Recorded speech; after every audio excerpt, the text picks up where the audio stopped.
Special TET passing marks में राहत, NCT के शपथ पत्र की सच्चाई और 2028 के बाद शिक्षकों का क्या होगा। पूरी अपडेट इस वीडियो में। ये वीडियो खासकर उन शिक्षकों के लिए है जो टीईटी को लेकर काफ़ी परेशान हैं। पिछले काफ़ी दिनों से सोशल मीडिया पर एनसीटीई का शपथ पत्र वायरल हो रहा है, जिसमें टीईटी से छूट देने की बात कही जा रही है, जिसको लेकर शिक्षकों के बीच काफ़ी कन्फ्यूजन बना हुआ है। इस वीडियो में सारे कन्फ्यूजन दूर हो जाएंगे। दरअसल हुआ ये कि एनसीटीई की ओर से एक शपथ पत्र सुप्रीम कोर्ट में दाखिल किया गया था। इस शपथ पत्र में शिक्षकों को 3 कैटेगरी में बांटा गया था और एक कैटेगरी ऐसी थी जो 2010 से पहले नियुक्त शिक्षकों के लिए बनाई गई थी।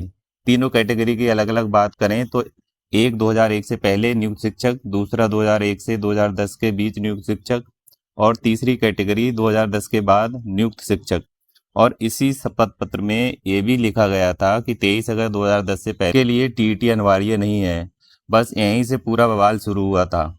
लोगों ने इसी लाइन को उठाकर वायरल कर दिया कि शिक्षकों को टीईटी से छूट मिल गई है, यानी कि एनसीटी ने शिक्षकों को टीईटी से छूट दे दी है। लेकिन असलियत क्या है ये समझिए ध्यान से। ये शपथ पत्र 2025 में दाखिल हुआ था, यानी कि सुप्रीम कोर्ट में सुनवाई चल रही थी, फैसला आया ही नहीं था। ये सिर्फ एनसीटी का अपना पक्ष था जो सुप्रीम कोर्ट में रखा गया था। हालांकि एनसीटी ने साफ तौर पर बिल्कुल नहीं कहा कि शिक्षकों को टीईटी से छूट दी गई है। एनसीटी हमेशा घुमा फिराकर ही जवाब दाखिल करती रही है। और जब 29 मई 2026 को सुप्रीम कोर्ट का असली फैसला आया तो कोर्ट ने साफ साफ इस शपथ पत्र को नकार दिया, यानी एनसीटी की इन बातों को सुप्रीम कोर्ट ने माना ही नहीं। कोर्ट ने कहा कि इस आधार पर किसी को छूट नहीं मिलेगी और सभी सेवारत शिक्षकों पर टीईटी की अनिवार्यता लागू रहेगी, चाहे वो किसी भी साल में नियुक्त क्यों ना हुए हों। तो अब ये शपथ पत्र किसी काम का नहीं है, ये सिर्फ पुरानी बातें थीं जो सुनवाई के बीच में आई थीं। तो अगर आपके पास भी ये मैसेज आ रहा है कि शिक्षकों को टीईटी से छूट मिल गई है, तो ऐसा कुछ नहीं है। ये पुरानी और खारिज हो चुकी बातें हैं। अब बात करते हैं वर्तमान असली स्थिति की। सुप्रीम कोर्ट ने साफ कर दिया है कि टीईटी सिर्फ नई भर्ती के लिए नहीं बल्कि जो शिक्षक पहले से नौकरी कर रहे हैं उनके लिए भी देना होगा और ये प्रमोशन के लिए भी ज़रूरी है। कोर्ट ने बस इतनी राहत दी है कि पहले डेडलाइन 31 अगस्त 2027 थी, अब इसे बढ़ाकर 31 अगस्त 2028 कर दिया है और साथ में ये भी कहा है कि इसके आगे कोई और मोहलत भी नहीं दी जाएगी। तो जो शिक्षक अभी तक टीईटी पास नहीं कर पाए हैं उनके पास अब 2028 तक का ही समय है। अब बात करते हैं उत्तर प्रदेश में स्पेशल टीईटी को लेकर, क्योंकि सबसे ज़्यादा सवाल यही है कि उत्तर प्रदेश में सेवारत शिक्षकों को सीधे यूपी टीईटी 2026 में शामिल किया गया। ये परीक्षा जैसा कि जानते ही हैं 2, 3 और 4 जुलाई को संपन्न हुई है और लगभग 2.25 लाख सेवारत शिक्षक हैं वो इस परीक्षा में बैठे थे। सरकार ने इन्हें परीक्षा वाले दिन विशेष अवकाश भी दिया था। लेकिन असली सवाल अब यही है कि शिक्षक इस परीक्षा में बैठे और पास नहीं कर पाए तो उनका क्या होगा। और यहीं पर मुख्यमंत्री योगी आदित्यनाथ ने भी कहा है कि यूपी के शिक्षकों के लिए स्पेशल टीईटी कराई जाएगी और इस पर जल्द फैसला लेने का पूरा प्रस्ताव तैयार कराया जा रहा है। सोचिए, जो शिक्षक सालों से पढ़ा रहे हैं और वो कंपटीशन वाली तैयारी भी छोड़ चुके हैं, स्कूलों में पढ़ाने के साथ साथ कई बार गैर शिक्षण कार्य भी करते हैं, जनगणना हो, ड्यूटी हो, चुनाव ड्यूटी हो।